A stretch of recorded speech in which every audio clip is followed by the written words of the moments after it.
ஆண்டவர் இயேசுவின் இனிய நாமத்தினாலே வாழ்த்துக்களை தெரிவிக்கிறோம். இந்த நாளிலும் ஆண்டவருடைய கரம் உங்களை ஆசீர்வதிப்பதாக. யோவான் 1 அதிகாரம் 26வது வசனத்தை நாம் வாசிக்கும் போது, யோவான் அவர்களுக்கு பிரதியுத்தரமாக, நான் ஜலத்தினாலே ஞானஸ்நானம் கொடுக்கிறேன், நீங்கள் அறியாதிருக்கிற ஒருவர் உங்கள் நடுவிலே நிற்கிறார். நீங்கள் அறியாதிருக்கிற ஒருவர் உங்கள் நடுவிலே நிற்கிறார். யோவான் 1 அதிகாரம் 19வது வசனத்திலே, யூதர்கள் ஆசாரியரையும் லேவியரையும் யோவானிடத்தில் அனுப்பி, நீர் யார்? எலியாவா? தீர்க்கதரிசியா? நீர் ஏன் ஞானஸ்நானம் கொடுக்கிறீர் என்று பல கேள்விகளை கேட்டு அனுப்பியிருப்பார்கள்.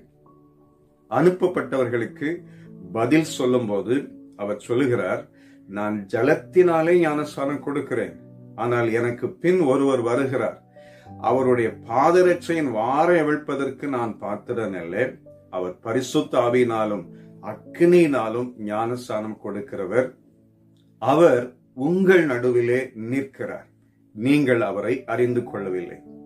அன்றைக்கு யூதர்கள் ஆண்டவர் இயேசுவை தேவனுடைய குமாரன் என்று அறிந்து கொள்ளவில்லை.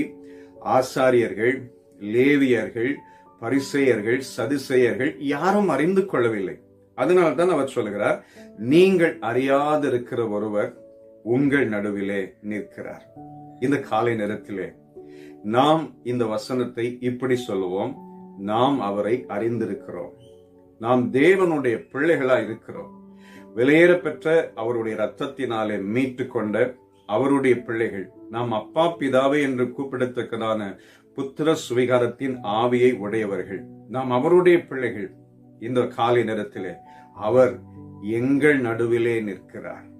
அவர் என் குடும்பத்திலே இருக்கிறார், அவர் என் வேலை ஸ்தலத்தில் இருக்கிறார், அவர் என் படிப்பிலே என்னோடு கூட இருக்கிறார். நான் நடந்தாலும் படுத்தாலும் எழுந்திருந்தாலும், நான் வானத்துக்கு ஏறினாலும் பாதாளத்தில் படுக்கை போட்டாலும் பூமியின் கடையாந்தரங்களில் போய் தங்கினாலும், என் ஆண்டவர் என் இயேசு என்னோடு கூட இருக்கிறார். விசுவாசத்தோடு சொல்லலாம், அவர் என்னோடு கூட இருக்கிறார். நான் அறிந்திருக்கிற ஜீவனுள்ள சர்வ வல்லமையுள்ள ஆண்டவர் என்னோடு கூட இருக்கிறார். இந்த வசனத்தை சொல்லும் போது தாவீது 23ஆம் சங்கீதத்திலே முதல் வசனத்திலே சொல்வார், கர்த்தர் என் மெய்ப்பராய் இருக்கிறார், நான் தாட்சி அடைய. அந்த வசனத்தை போல இந்த காலை நேரத்தில் நாம் சொல்லுவோம், ஆண்டவர் என்னோடு கூட இருக்கிறார். நான் அறிந்திருக்கிற ஆண்டவர், நான் அற்புதங்களை பெற்றுக்கொள்ள என் வாழ்க்கையில் அற்புதங்களை செய்த ஆண்டவர், என்னை அநேக முறை காப்பாற்றின என் ஆண்டவர், என்னை தோல்விகளிலிருந்து தூக்கி எடுத்த ஆண்டவர், பலவீனங்களிலிருந்து தூக்கி எடுத்த ஆண்டவர், வியாதிகளிலிருந்து தூக்கி எடுத்த ஆண்டவர் என்னோடு கூட இருக்கிறார். சொல்லி பார்க்கலாமே, என் ஆண்டவர் என்னோடு கூட இருக்கிறார், நான் அறிந்திருக்கிறவர் என்னோடு கூட இருக்கிறார். சொல்லும் போது ஒரு விசேஷத்த வல்லமை நம்ம மேல இறங்கினதை நாம் உணர முடியும். இஸ்ரவேல் ஜனங்களை அவ்வளோ பெரிய கூட்டத்தை வழி நடத்தும் போது ஆண்டவர் அவங்க கூடவே இருந்தாராம், அவங்கள அற்புதமா நடத்தினார். பார்வோனின் சேனை தொடாதபடிக்கு தம்முடைய தூதனை அனுப்பி ஆண்டவர் பாதுகாத்தார். பாருங்கள், யாத்ராகமம் 13ஆம் அதிகாரம் 21வது வசனத்திலே வாசிக்கும் போது, அவர்கள் இரவும் பகலும் வழி நடக்க கூடும்படிக்கு கர்த்தர் பகலில் அவர்களை வழிநடத்த மேக ஸ்தம்பத்திலும், இரவில் அவர்களுக்கு வெளிச்சம் காட்ட அக்னி ஸ்தம்பத்திலும் அவர்களுக்கு முன் சென்றார். அவர்களுக்கு முன்னாடி கடந்து போனார். நான் விசுவாசத்தோடு சொல்கிறேன், நீங்கள் உங்கள் விசுவாச வார்த்தைகளை இந்த காலை நேரத்திலே அறிக்கை செய்யுங்கள். என் ஆண்டவர் எனக்கு முன்பாக இந்த நாளிலே கடந்து செல்கிறார். அவர் தடைகளை தகர்க்கிறவர். என் சமூகம் உனக்கு முன்பாக செல்லும் என்று சொன்னவர். அவர் என்னோடு கூட இருந்து இந்த நாளிலே பலத்த அற்புதங்களை செய்ய போகிறார். விசுவாசத்தோடு சொல்லும் போது ஆண்டவர் நமக்கு முன்பாக கடந்து சென்ற எல்லா தடைகளை நீக்கி அவர் ஜெயம் கொடுக்க வைக்கிற தேவன். அல்லேலூயா. இந்த நாளிலே அநேக காரியங்களிலே கர்த்தர் உங்களுக்கு ஜெயத்தை கொடுப்பார். ஒருவேளை உங்களுக்கு முன்னாடியும் போராட்டம், பின்னாடியும் போராட்டம், முன்னாடி செங்கடல், பின்னாடி பார்வோனுடைய சேனை. ஆக இந்த சூழ்நிலையில நான் என்ன செய்ய போகிறேன் அப்படிங்கிற ஒரு கலக்கம் கூட உங்களுக்கு இருக்கலாம். அதுக்கு இஸ்ரவேல் ஜனங்களுக்கு ஆண்டவர் செஞ்ச அற்புதத்தை பாருங்க. யாத்ராகமம் 14ஆம் அதிகாரம் 19வது வசனத்திலே, அப்பொழுது இஸ்ரவேலரின் சேனைக்கு முன்னாக நடந்த தேவதூதனானவர் விலகி அவர்களுக்கு பின்னாக சென்றார். அவர்களுக்கு முன்னிருந்த மேக ஸ்தம்பமும் விலகி அவர்களுக்கு பின் நின்றது.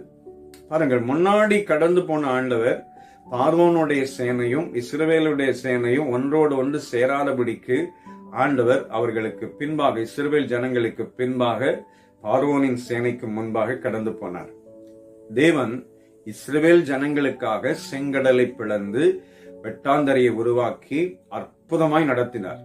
அவங்க நடக்கிறாங்கன்னு சொல்லி இவங்களும் நடக்கிறாங்க. எப்படியாவது அவங்களை பிடிச்சு அழிச்சுன்னு நினைக்கும் போது கர்த்தர் அவர்களை அத்தனை பேரையும் செங்கடலிலே கவிழ்த்து போட்டார். தேவனுடைய பிள்ளைகளே, நம்முடைய ஆண்டவர் நம் நடுவில் இருக்கிறார். நாம் அவரை அறிந்திருக்கிறோம். இன்னைக்கு யோவான் ஸ்நானகன் நம்மளை பார்த்து சொன்னா எப்படி சொல்லுவார்? நீங்கள் அறிந்திருக்கிற ஆண்டவர் இயேசு உங்கள் நடுவில் இருக்கிறார் என்று சொல்லுவார். விசுவாசிக்கலாமா? இன்னைக்கு நம்ம கூட இருக்கிறார். ஆண்டவர் நம்மோடு கூட இருக்கிறார். அந்த விசுவாசத்தோடு அறிக்கை செய்து ஜெபிக்கலாமா? வல்லமையுள்ள பிதாவே, நல்ல தேவனே, இந்த அருமையான நேரத்துக்காய் ஸ்தோத்திரம். எங்கள் ஆண்டவர் எங்களோடு கூட இருக்கிறதற்காய் ஸ்தோத்திரம். அவர் நாங்கள் நடந்தாலும் படுத்தாலும் எல்லா சூழ்நிலைகளில் எங்களோடு கூட இருக்கிறதற்காக நன்றி அப்பா. இதை காண்கிற உடைய பிள்ளைகளை மனதார ஆசீர்வதியும். இந்த நாள் முழுவதும் தெய்வ பிரசன்னம் அவர்களை நிரப்பற்றும். இயேசு இரட்சகர் நாமத்தில் கேட்கிறோம் பிதாவே. ஆமென். ஆமென். God bless you. Amen.